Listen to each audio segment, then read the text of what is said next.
Hello दोस्तों, भारत के लिए बहुत बड़ी खुशखबरी है। क्या खुशखबरी है? 42 करोड़ लोग, करीब करीब 42 करोड़ लोग पिछले 15 सालों में गरीबी से निकल गए हैं। ऐसा एक सर्वे बोल रहा है, एक डाटा बोल रहा है, जो यूनाइटेड नेशंस की एक शाखा ने, समझ लीजिए, ये एमपीआई जो डाटा है, मल्टी डायमेंशनल पॉवर्टी इंडेक्स, उसकी बेसिस पे आज अनाउंस किया है।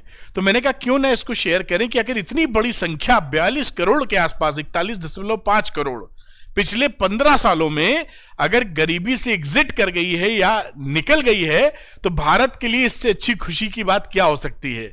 लेकिन साथ में यह भी बताया गया है कि दिल्ली अभी दूर है, मतलब अब भी भारत में काफी ज्यादा गरीब लोग हैं। करीबन 23 करोड़ लोग अब भी गरीब हैं।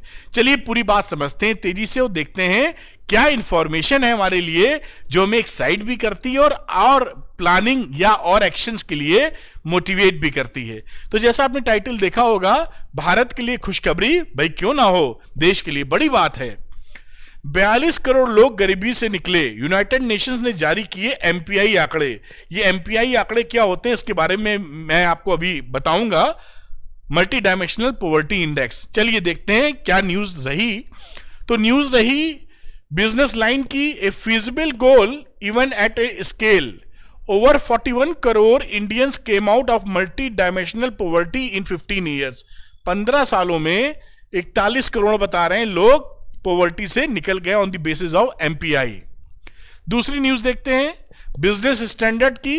Poverty in India fell by 415 million, मतलब 41.5 करोड़, करीब करीब 42 करोड़ सरलता के लिए माना जा सकता है इन 15 ईयर्स। ये बहुत अच्छा अचीवमेंट है। स्टिल हैज मैक्सिमम पुअर, यानी साथ में ये बात और कि दिल्ली अभी दूर है, यानी अभी भी सबसे ज्यादा गरीब हिंदुस्तान में है। आगे देखते हैं क्या ये पूरा मामला है।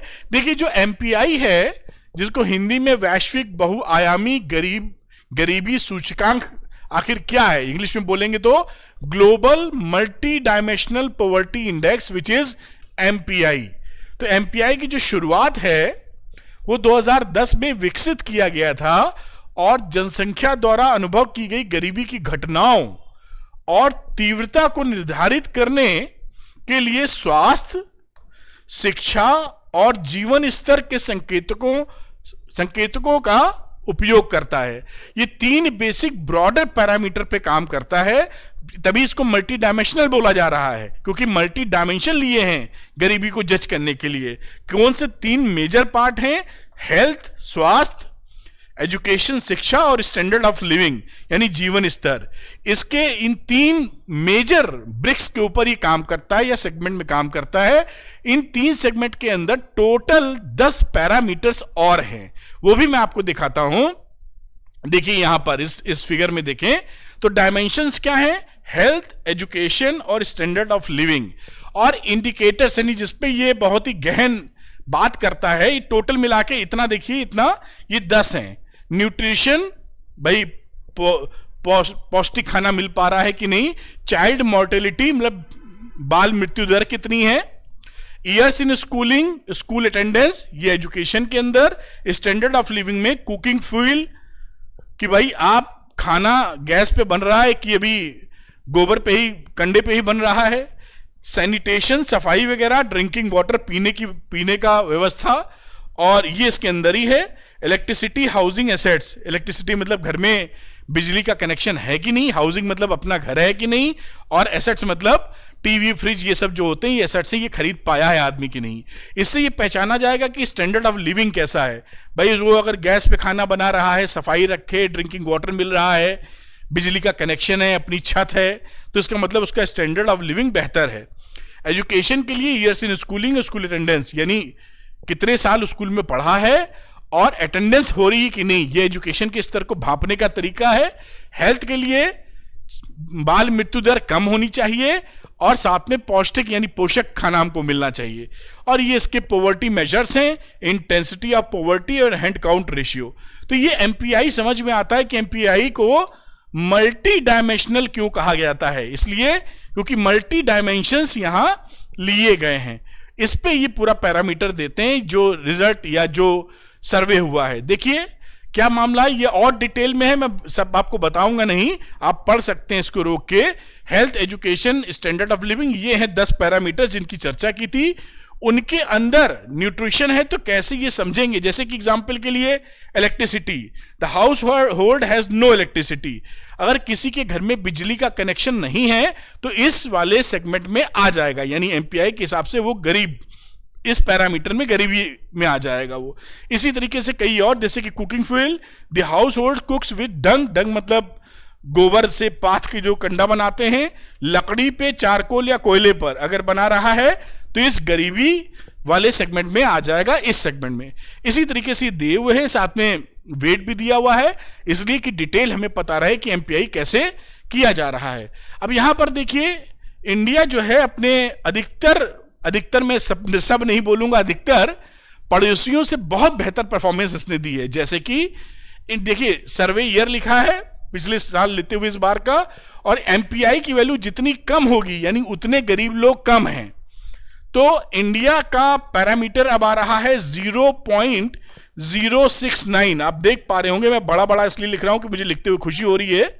ये देखिए फिगर, और बांग्लादेश पाकिस्तान का फिगर आप देखें तो अपने से बड़ा है, 0.104 है बांग्लादेश का, पाकिस्तान है 0.198, और साउथ एशिया की बात करें तो 0.091, और उससे भी बेहतर है हम लोग 0.069। तो इट इज वेरी गुड।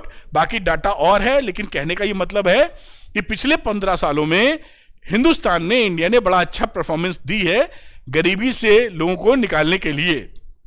अब ये उसी का एक ग्राफिकल एक डायग्राम है, बार डायग्राम जिसे बोल सकते हैं।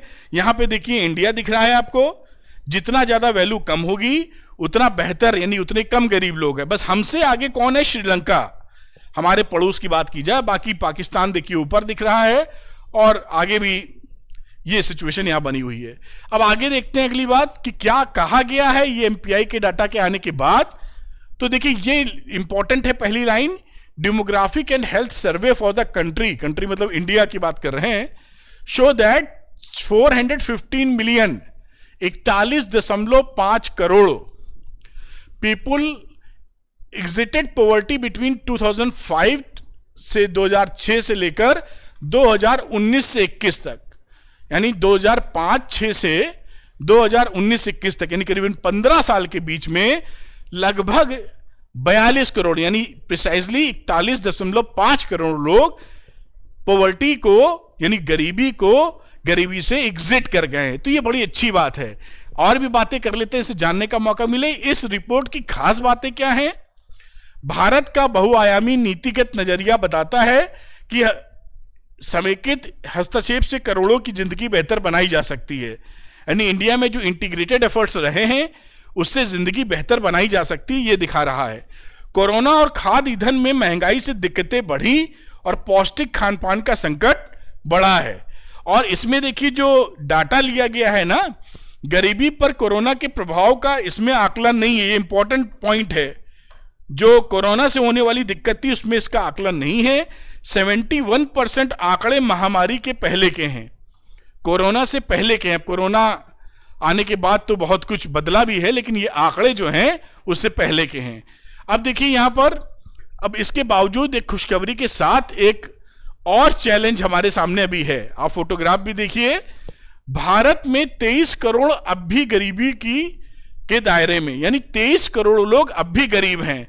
ये मेजर चैलेंज है, यही बात इसके अंदर लिखी हुई है। 22.89 करोड़ की फिगर लिखी है, लगभग 23 करोड़, यानी अभी भी हम सबको, गवर्नमेंट को तो जरूरी भाई, बहुत बड़ी बड़ी पॉलिसीज वही बनाते हैं, उनको ये सोचना होगा कि जो 23 करोड़ लोग अब भी गरीबी में हैं, अब इसको एमपीआई के हिसाब से, मल्टी डायमेंशनल पॉवर्टी इंडेक्स के हिसाब से, जो अभी 23 करोड़ लोग गरीबी में हैं उनको कैसे गरीबी से पार कराया जाए।